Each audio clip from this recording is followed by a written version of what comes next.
keeps me motivated on trying to get the Silver King mine open on over a decade is that somewhere down I see some light at the end of the tunnel. We've completed over 7,000 pages of documents for permitting and operations, and I believe we have all those. We now are in the process of getting hopefully the final permit, which will allow us to open the mine and once we get financing for it. There's always a little glitch in mining somewhere. I grew up in Beaver Falls, Pennsylvania, small town, steel mill town, and I went to elementary school, junior high, and high school there.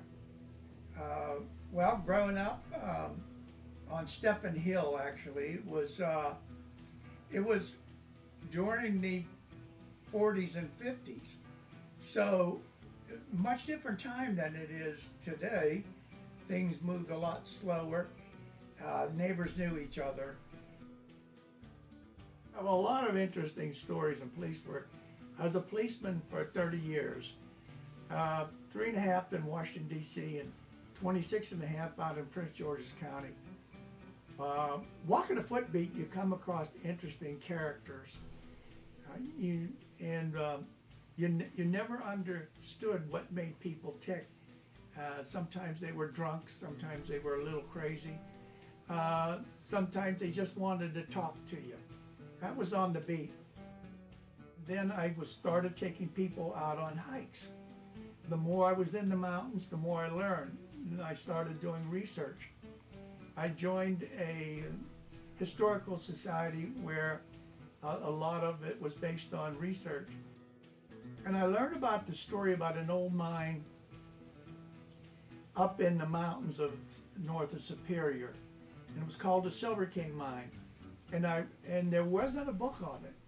There was a lot of stories on it here and there, but no book ever written. I decided that, hey, why don't I do a book? I got underground, 256 feet, and met the miners, became friends with the families called the Deans. That was 22 years ago. And I said I would do their underground photography. And so I did. In exchange for the rights to put the photographs in my book and got their history. And I started interviewing the miners. I learned things about mining. I have steps in the book of how we reopen the old mine and how a mining process actually works. From getting it from rocks until silver bars, or even coins. After I wrote my first book, I thought I would do some more books on the Superstition Mountains, and I met a lot of the old cowboys while I was working on the first one. And during my hikes in the mountains, and I wanted to capture a story about the cowboys of the Superstition Mountains. And I wound up writing this book, my second major book, called Superstition Cowboys. And I'm proud that I really got this one done before those old cowboys had gone to that rangeland in the sky. And then I've always been interested in the Lost Dutchman and the Lost Soldier story. And I followed it and I studied it. And I have over 300 binders, 3-ring binders of information on the superstitions. And about 200 of them are on just the Lost Dutchman. So I figured it's time to write my Dutchman book. And after I found a place I thought was the Lost Dutchman mine, and was pretty sure of it, I had to do the background to make sure I could provide the evidence for it.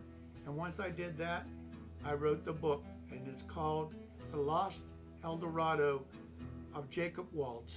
Jacob Waltz being the Dutchman of the Lost Dutchman of the Superstition Mountain.